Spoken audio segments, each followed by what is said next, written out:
شروع اللہ کا نام لے کر جو بڑا مہربان نہایت رحم والا ہے۔ الف لام میم۔ اس میں کچھ شک نہیں کہ اس کتاب کا نازل کیا جانا تمام جہانوں کے پروردگار کی طرف سے ہے۔ کیا یہ لوگ یہ کہتے ہیں کہ پیغمبر نے اس کو از خود بنا لیا ہے؟ نہیں، بلکہ وہ تمہارے پروردگار کی طرف سے برحق ہے، تاکہ تم ان لوگوں کو ہدایت کرو جن کے پاس تم سے پہلے کوئی ہدایت کرنے والا نہیں آیا، تاکہ یہ رستے پر چلیں۔ اللہ ہی تو ہے جس نے آسمانوں اور زمین کو اور جو چیزیں ان دونوں میں ہیں سب کو 6 دن میں پیدا کیا، پھر عرش پر جلوہ افروز ہوا۔ اس کے سوا تمہارا نہ کوئی دوست ہے اور نہ سفارش کرنے والا۔ کیا تم نصیحت حاصل نہیں کرتے؟ وہی آسمان سے زمین تک کے ہر کام کا انتظام کرتا ہے، پھر ہر کام ایک روز جس کی مقدار تمہارے شمار کے مطابق 1000 برس ہوگی اس کی طرف رجوع کرے گا۔ اسی شان کا ہے وہ خالق جو پوشیدہ اور ظاہر کا جاننے والا ہے، غالب ہے، بڑا مہربان ہے۔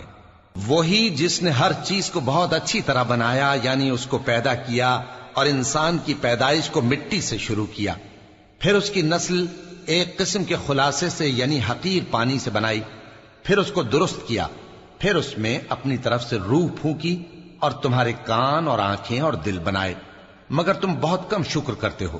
اور کہنے لگے کہ جب ہم زمین میں ملیا میٹ ہو جائیں گے تو کیا اثر نو پیدا ہوں گے؟ حقیقت یہ ہے کہ یہ لوگ اپنے پروردگار کے سامنے جانے ہی کے قائل نہیں۔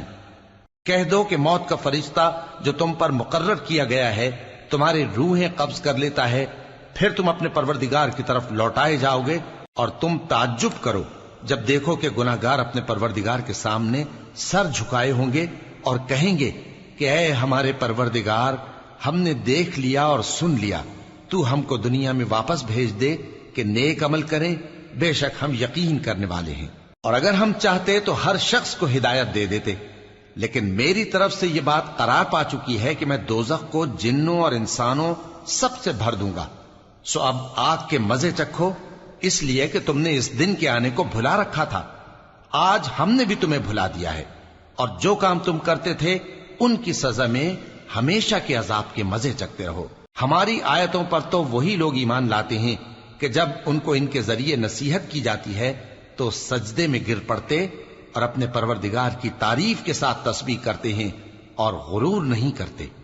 ان کے پہلو بچھونوں سے الگ رہتے ہیں، اس حال میں کہ وہ اپنے پروردگار کو خوف اور امید سے پکارتے اور جو کچھ ہم نے ان کو دیا ہے اس میں سے خرچ کرتے ہیں۔ سو کوئی شخص نہیں جانتا کہ ان کے لیے کیسی آنکھوں کی ٹھنڈک چھپا کر رکھی گئی ہے، یہ ان اعمال کا صلہ ہے جو وہ کرتے تھے۔ بھلا جو مومن ہو وہ اس شخص کی طرح ہو سکتا ہے جو نافرمان ہو؟ دونوں برابر نہیں ہو سکتے۔ جو لوگ ایمان لائے اور نیک عمل کرتے رہے ان کے رہنے کے لیے باغ ہے، یہ مہمانی ان کاموں کی جزا ہے جو وہ کرتے تھے، اور جنہوں نے نافرمانی کی ان کے رہنے کے لیے دوزخ ہے، جب چاہیں گے کہ اس میں سے نکل جائیں تو اس میں لوٹا دیے جائیں گے، اور ان سے کہا جائے گا کہ جس دوزخ کے عذاب کو تم جھوٹ سمجھتے تھے اس کے مزے چکھو، اور ہم ان کو قیامت کے بڑے عذاب سے پہلے دنیا کے عذاب کا بھی مزہ چکھائیں گے، شاید وہ ہماری طرف لوٹ آئیں۔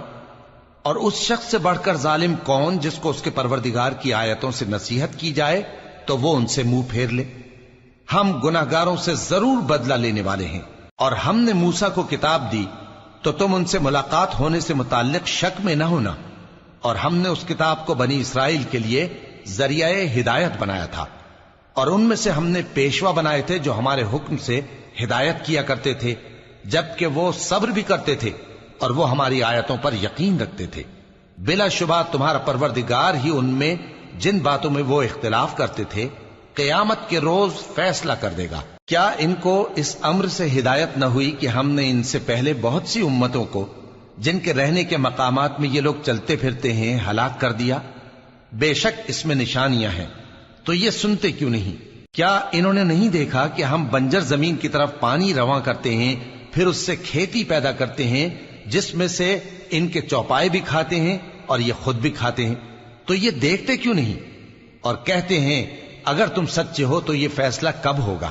کہہ دو کہ فیصلے کے دن کافروں کو ان کا ایمان لانا کچھ بھی فائدہ نہ دے گا اور نہ ان کو مہلت دی جائے گی، تو ان سے منہ پھیر لو اور انتظار کرو، یہ بھی انتظار کر رہے ہیں۔